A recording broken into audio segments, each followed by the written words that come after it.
নমস্কাৰ, এই মুহূৰ্তত ৰাতিপুৱাৰ বহুকেইটা গুৰুত্বপূৰ্ণ খবৰ লৈ আহিছোঁ আৰু এনেদৰে ভিডিঅ'সমূহ নিতৌ চাই থকাৰ বাবে চেনেলটো ছাবস্ক্ৰাইব কৰি ভিডিঅ'টোত এটাকৈ লাইক কৰি দিব।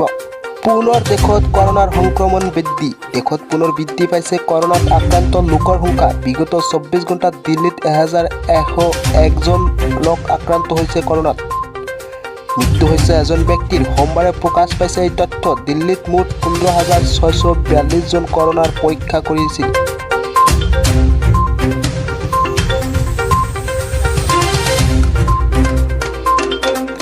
পৰৱৰ্তী খবৰটো হৈছে বিস্মিতা গগৈয়ে এবাৰ কংগ্ৰেছ ত্যাগ কৰিব।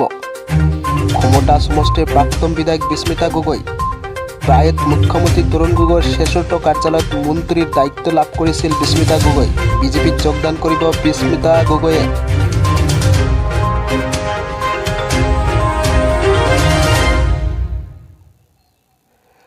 এপ্ৰিলত প্ৰধানমন্ত্ৰী নৰেন্দ্ৰ মোদী উপস্থিত বিজেপিত চামিল হ'ব তেওঁ আৰু কেইবাজন কংগ্ৰেছ নেতাই বিজেপিত চামিল হোৱাৰ সম্ভাৱনা আছে 18 এপ্ৰিলত।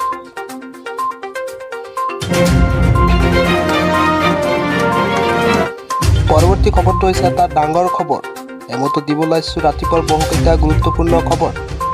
অসম আৰক্ষীৰ উপ পৰিদৰ্শক পদৰ লিখিত পৰীক্ষাৰ পুনৰ এবাৰ বিতৰ্কত সোমাইছে। পৰীক্ষা অনুষ্ঠিত হৈ যোৱাৰ এদিন পাছতেই প্ৰশ্ন কাকত ছ'চিয়েল মিডিয়াত ভাইৰেল হোৱাক লৈ সৃষ্টি হৈছে তীব্ৰ চাঞ্চল্যকৰ। এই সন্দৰ্ভত সোমবাৰে পিণ্টু গোহাঁই নামৰ এজনক আটক কৰাৰ পাছতেই পুনৰ আৰক্ষীয়ে আটক কৰে এজনক। সোমবাৰে নিশা নগাঁও আৰক্ষীয়ে আটক কৰে প্ৰাঞ্জল দেৱী নামৰ এজন যুৱকক।